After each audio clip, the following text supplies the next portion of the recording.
Hello and welcome to the CHS Library. I am Mr. Johnston, your school librarian, and Mrs. Fish is my library aide. A little bit about me. I am Mr. Johnston. This is my 5th year at Clarence High School. Before that, I spent 2 years in Newfield, New York, which is just outside of Ithaca. I was also 6 years as a library clerk at Cheektowaga Central, where I was studying to become a school librarian. And before that, I was working in the public libraries. I have about 10 plus years in various different positions.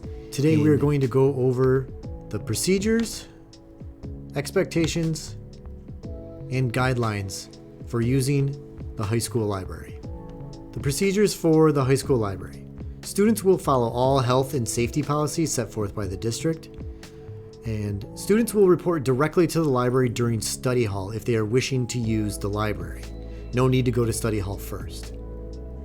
You will sign in using the library digital sign-in Google form that I've created, and there's links to that on QR codes, which will be at every table in the library, on the Clever single sign-in system under library resources, in the CHS LMC Schoology group, and the Library Media Center webpage on the high school website.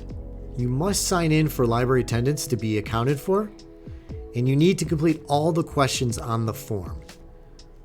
It includes the table number that you are sitting at in a drop-down menu, which will help for any contact tracing purposes. Seating arrangements. There are round tables which have 2 students per table, and the rectangle tables have 4 students per table. And the upper library quiet study area is available to seniors only. Again, that is seniors only have access to the upper library quiet study area. The expectations when using your high school library. Again, students will follow all health and safety policies. Students are expected to have a specific, directed, and productive learning purpose when coming to the library. Things like reading and studying, researching and using library databases, completing classroom assignments, using available library technology, laptops, PCs, Chromebooks, and new this year are these content creation kits. And you can ask me more about that when you come to the library. More expectations. These are from your student handbook.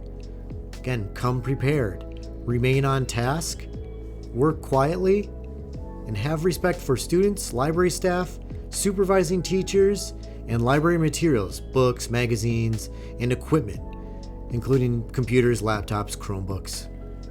Here are the guidelines for students using the library.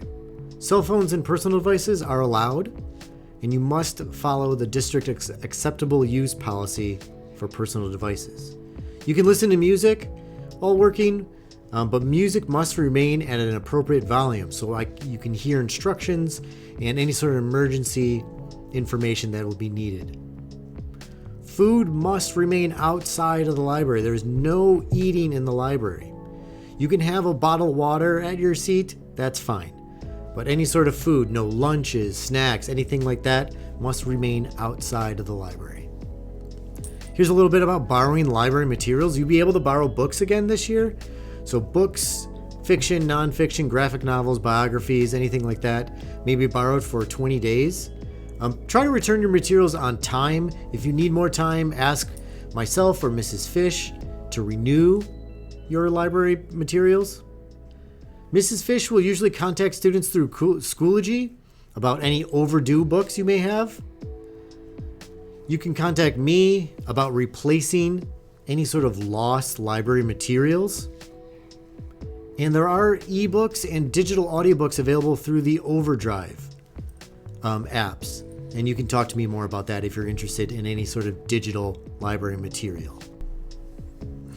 If you have any tech issues and problems with your district issued device, the library can help you with your Chromebook. If it doesn't turn on, it doesn't charge, only works when it's plugged in, camera issues, keyboard, whatever, we will set it aside, we'll put in a ticket, IT will hopefully be able to replace it or fix it, and in the meantime you can borrow a Chromebook until you get a new one. I can also help out with passwords for your Google account, Schoology, or the virtual machines. I can usually reset your student ID. Anything for Parent Portal or PowerSchool will need to be done through Guidance Office. Other issues, if you're having issues that I can't get to right away, support@clarenceschools.org is an email you can contact with your problem. I have a Schoology group. It's called CHS LMC Resources. I think most of the time everybody gets added into it. It is voluntary if you're not in it. Here is the Schoology code. I'll leave that up there for a few moments.